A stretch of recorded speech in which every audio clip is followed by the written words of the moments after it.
혹시 저와 여러분에게는 이런 경험이 있으실 겁니다. 나는 절대로 그런 일은 일어나지 않을 거야.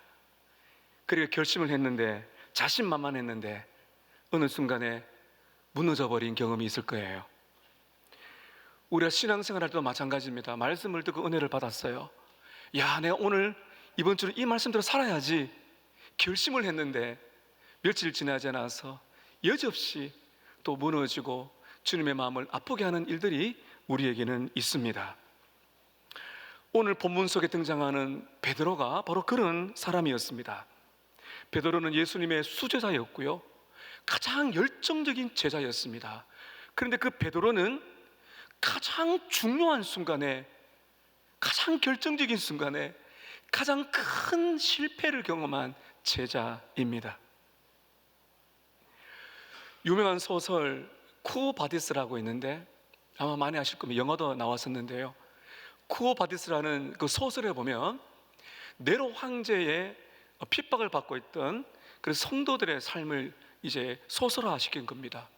네로 황제가 크리스찬들을 이제 죽이고 순교를 하게 하는 그때 베드로가 도망을 갑니다. 한 아이를 데리고 급하게 이제 도망을 가는데 가는 길에 환상을 보게 되죠. 그 예수님의 환상을 봅니다. 그때 이제 이 베드로가 예수님께 묻습니다. 쿠오바디스 도미네, 쿠오바디스 도미네는 주여 어디로 가십니까? 환상 중에 예수님을 보고는 쿠오바디스 도미네, 주여 어디로 가십니까? 라고 물었어요. 그때 예수님이 하신 말씀이 네가 내 백성을 버리고 도망가니까 내가 다시 십자가를 지러 로마로 간다.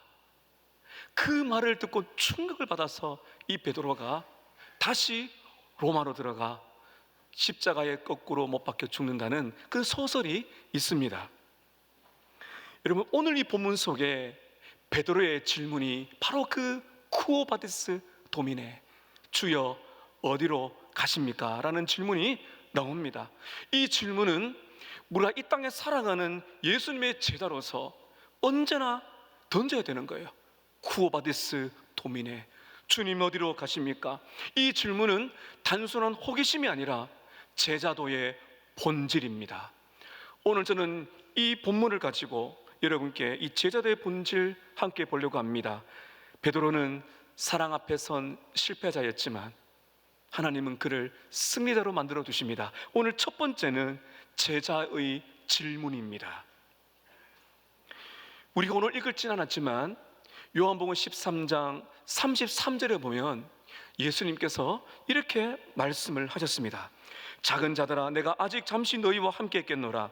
너희가 나를 찾을 것이나 일찍이 내가 유대인들에게 너희는 내가 가는 곳에 올 수 없다고 말한 것과 같이 지금 너희에게도 이르노라.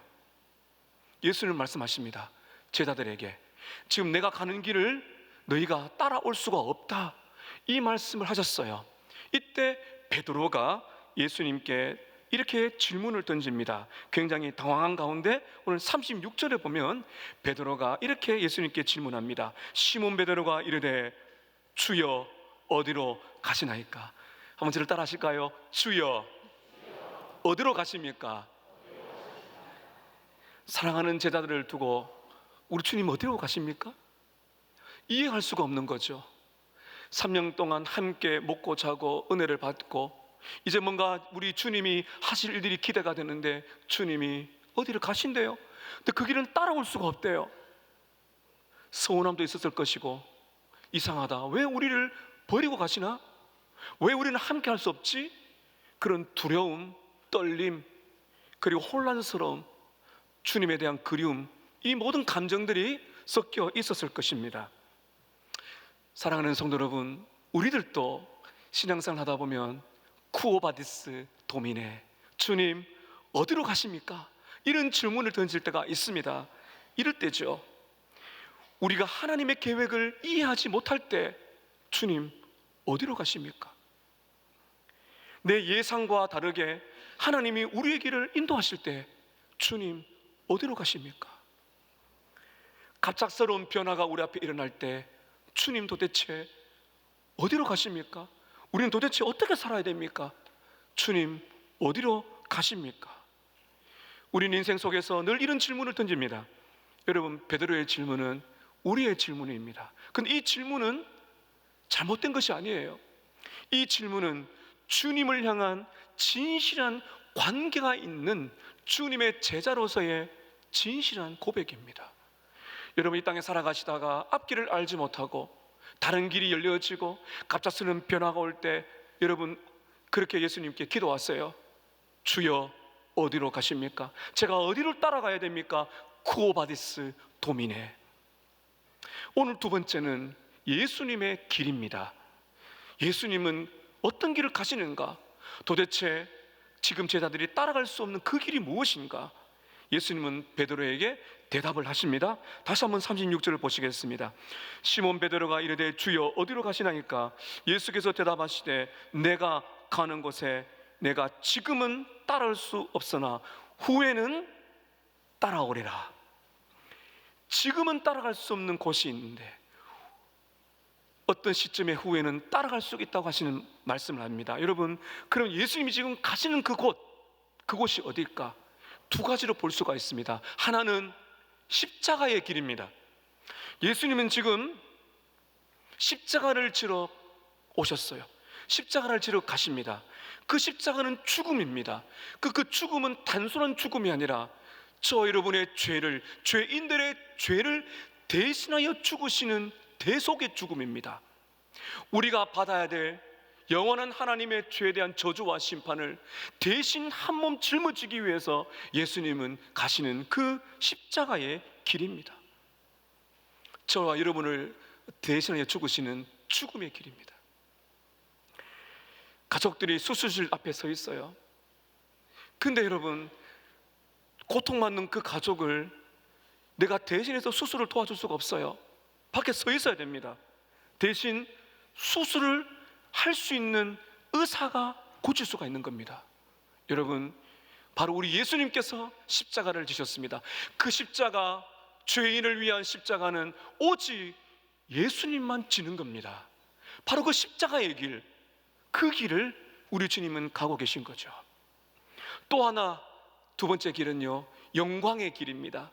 십자가의 고난의 길을 지나고 나서 우리 예수님은 부활하시고 승천하십니다. 그리고 영원한 하나님의 나라에 하나님 보좌 우편에 앉으십니다.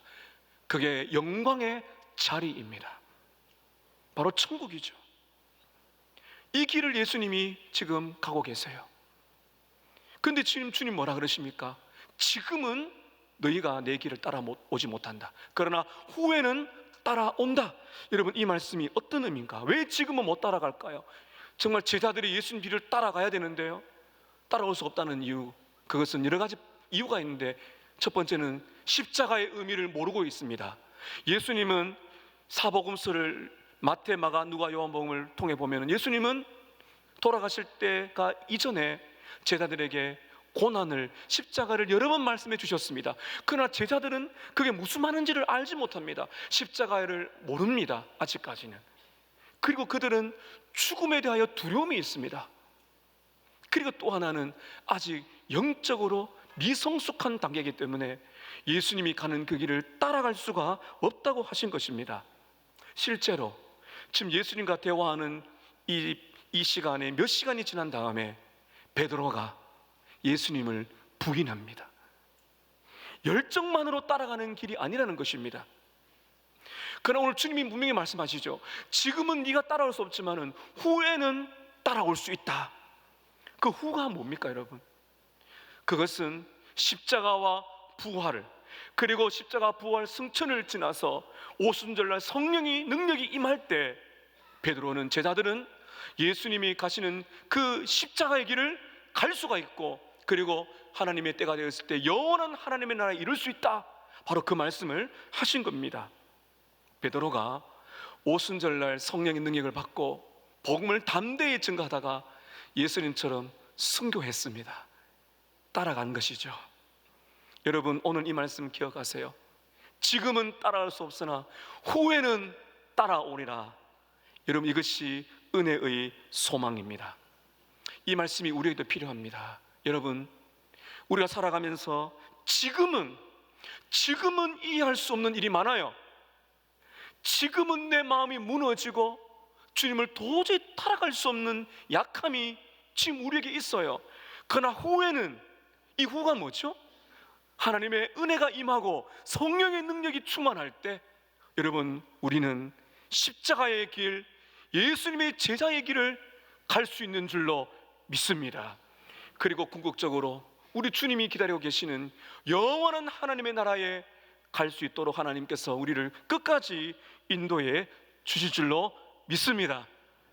베드로가 이 말씀 드렸어요. 여러분, 이쯤 되면 베드로가 눈치를 채야 됩니다. 예수님, 이게 무슨 말씀이시죠? 지금은 따라가지 못하는 것과 후에는 따라간다는데 그 후가 뭡니까? 라고 질문을 해야 마땅합니다. 그런데 베드로는 정신을 차리지 못합니다. 겸손하게 예수님의 말씀을 듣고 질문을 던져야 되는데 베드로는 아직도 자신의 상태를 바르게 알지 못합니다. 여러분, 베드로에게 있어서 가장 큰 문제가 무엇인가 하면 지나친 자신감입니다. 너무 자기 자신의 신앙을 믿는 겁니다.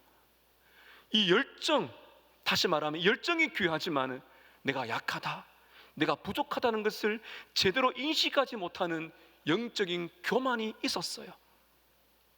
오늘 세 번째는 제자의 영적인 교만입니다. 베드로가 예수님께 후에는 따라간다는 말이 뭡니까? 라고 물어야 되는데 묻지 않아요.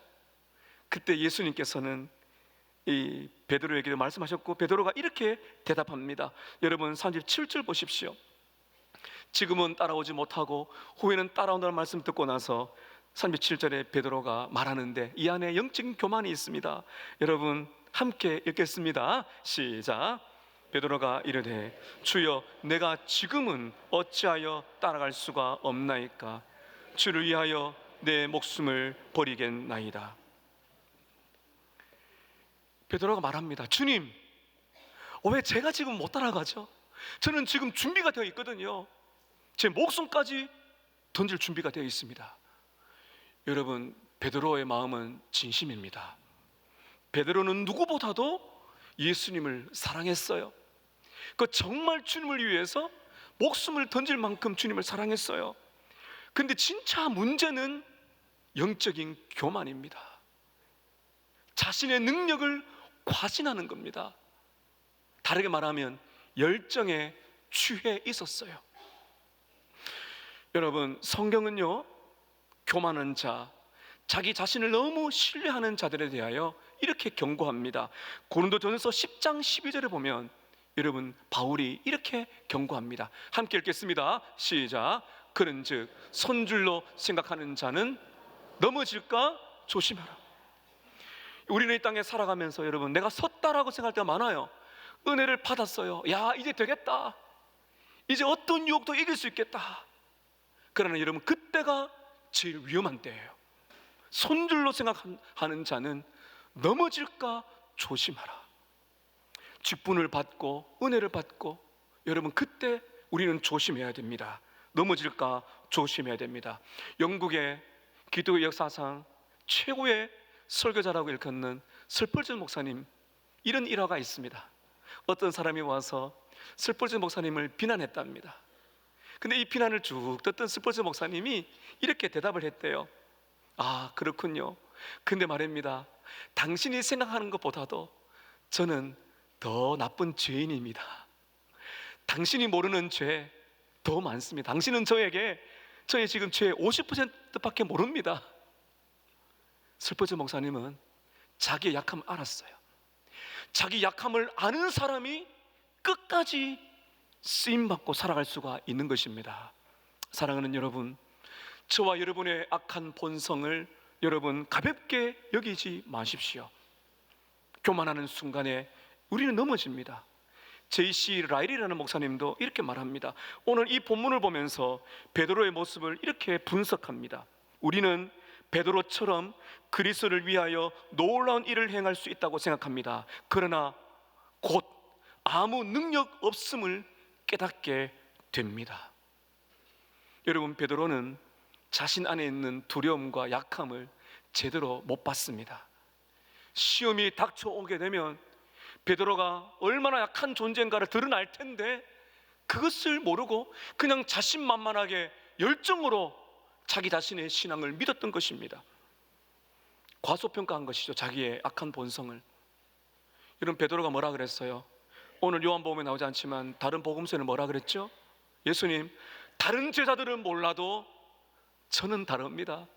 저는 다르다니까요. 여러분, 가장 위험한 순간이에요. 여러분, 우리들도 이런 때가 종종 있습니다. 나는 절대로 안 넘어진다. 저 사람은 넘어져도 주님, 저는 아니에요. 나는 다른 사람보다도 더 잘해낼 수가 있어요. 나는 어렵던 신앙생활을 했고 산전수전 다 겪었고, 그리고 나는 직분자고 이런 많은 은혜를 받았기 때문에 나는 이 정도는 이겨낼 수가 있다. 이렇게 여러분 혹시 생각하십니까? 가장 위험할 때입니다. 사랑하는 여러분, 기억하십시다. 우리 안에, 우리가 주님 앞에 가는 그 순간까지 우리 안에 악한 죄악된 본성이 남아 있습니다. 여러분, 그렇기 때문에 우리는 하나님 앞에서 겸손해야 됩니다. 여러분, 기억하세요. 우리는 절대로 자신을 의지하지 말고 오직 하나님의 은혜만 붙드시기를 축복합니다. 그게 제자의 길이에요. 자기를 믿는 사람만큼 어리석은 자가 없어요. 진짜 신앙의 거목들은 이걸 압니다. 나는 언제든지 넘어질 수가 있어. 조심하는 거죠.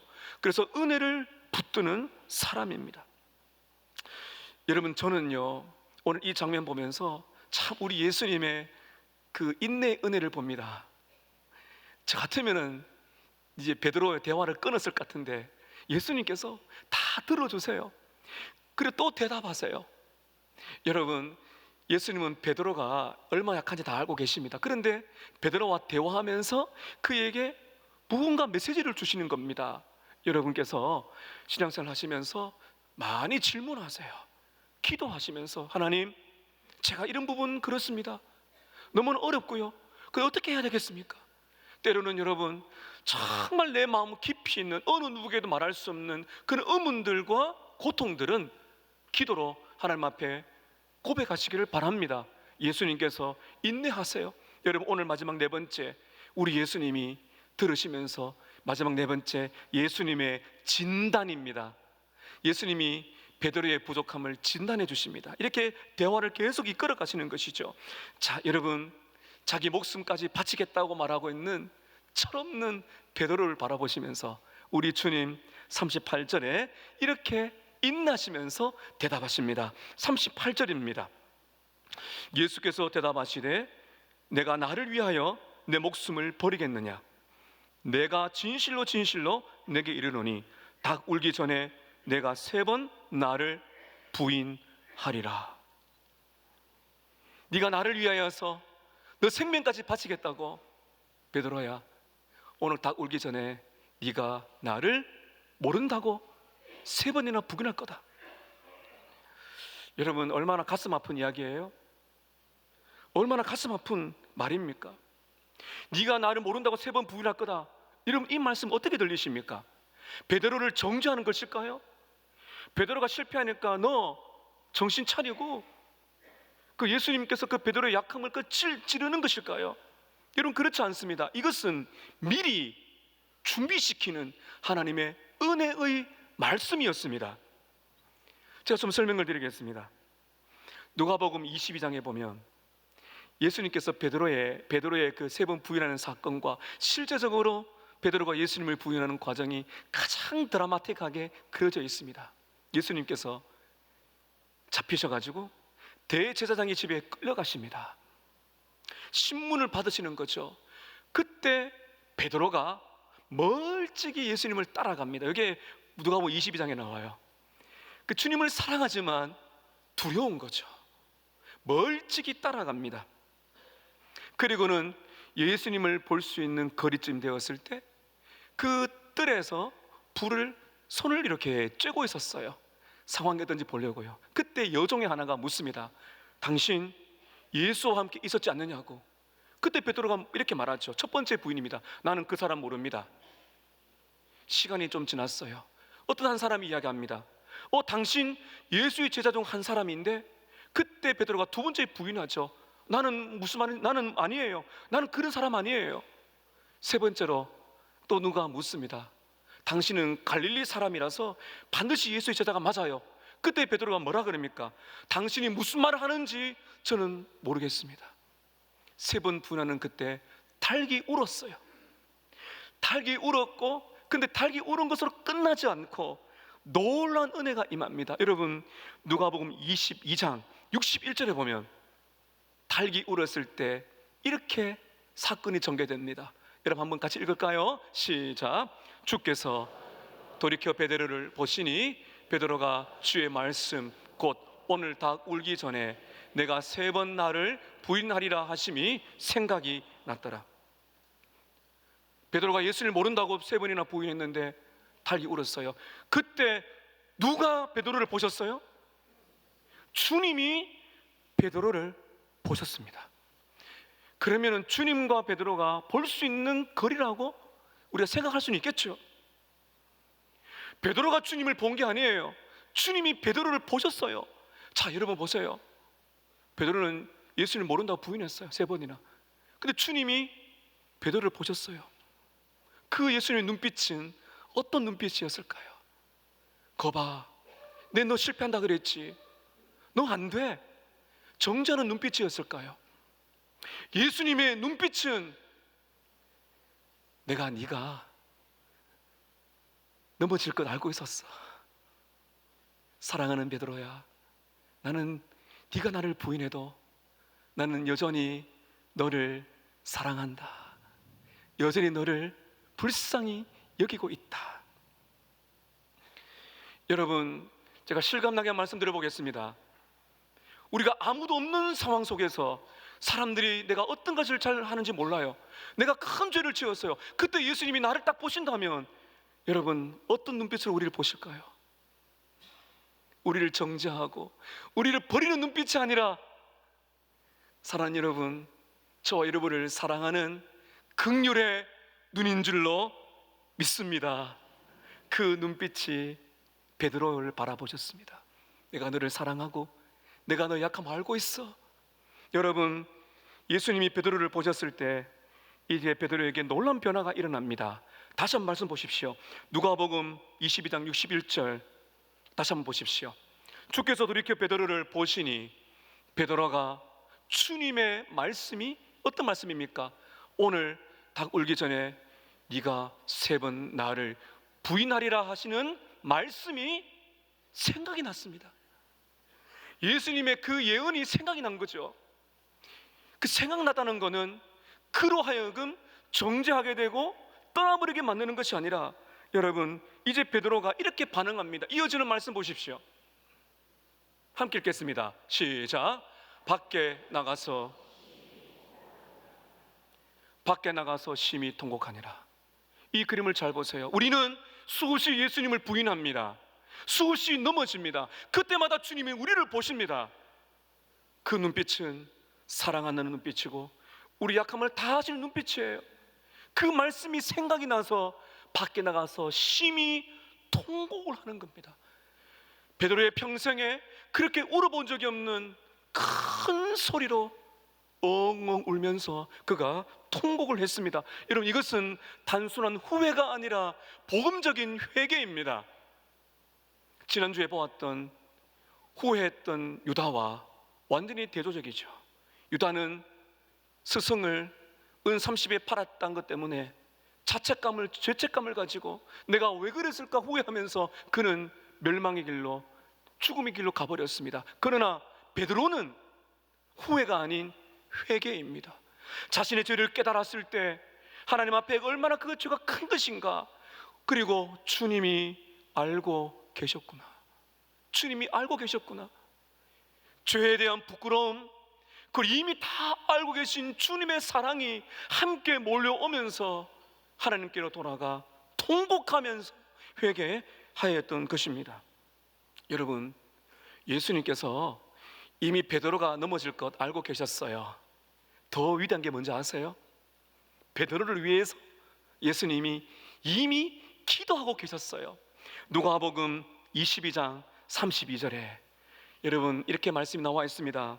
그러나 내가 너를 위하여 너의 믿음이 떨어지지 않기를 뭐 하셨다고요? 기도하셨어요. 예수님은 베드로가 넘어질 것을 이미 알고 계셨어요. 그의 믿음이 떨어지지 않기를 예수님은 계속해서 그를 위하여 기도하고 계셨습니다. 그 다음 여러분, 예수님 뭐라 그러세요? 소망을 보세요. 너는 돌이킨 후에, 그럼 돌이킨다는 겁니까? 넘어진다는 거죠? 돌이킨다는 거죠. 완전히 엎드러지지 않고 돌이킨다는 거죠. 회복을 이미 약속하셨어요. 돌이킨 후에 너는 형제들을 굳게 세워주라. 너처럼 똑같이 넘어지는 자들을 세워주라고 말씀하셨던 것입니다. 그리고 여러분, 요한복음 21장에 보면 예수님이 부활하신 다음에 갈릴리 바다에서 예수님이 베드로를 찾아오십니다. 그리고 베드로에게 뭐라 말씀하십니까?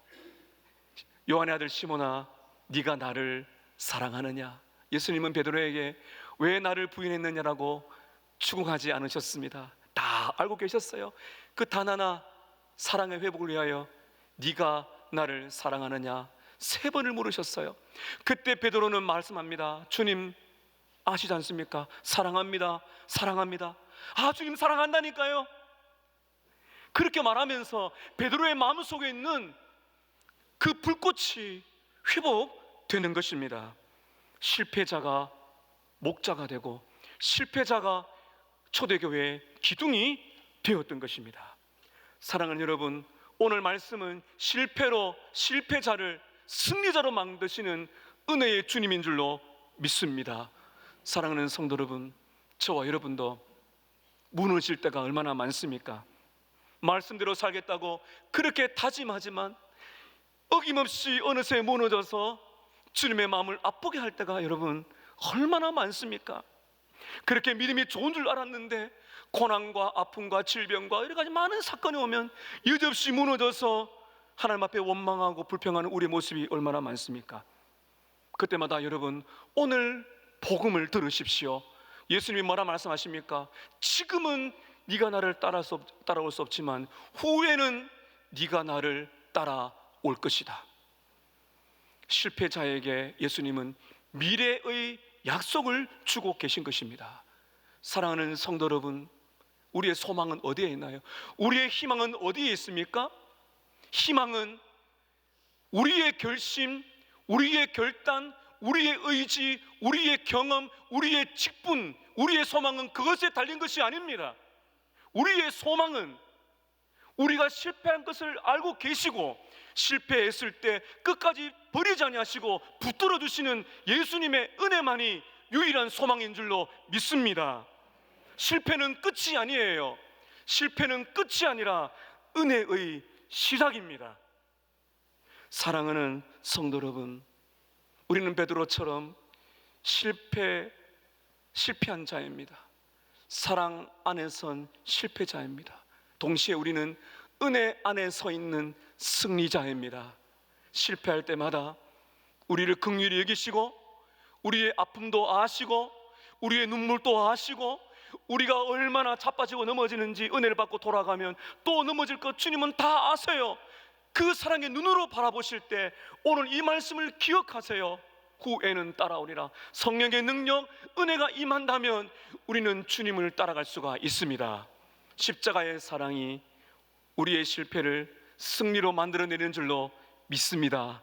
그러므로 사랑하는 여러분, 앞으로 저와 여러분의 삶이 그 십자가의 은혜를 붙들고 끝까지 포기하지 말고 제자의 길, 십자가의 길, 영광의 길을 끝까지 걸어가시는 저와 여러분 되시기를 예수님의 이름으로 축복합니다. 아멘. 함께 기도하겠습니다. 우리는 실패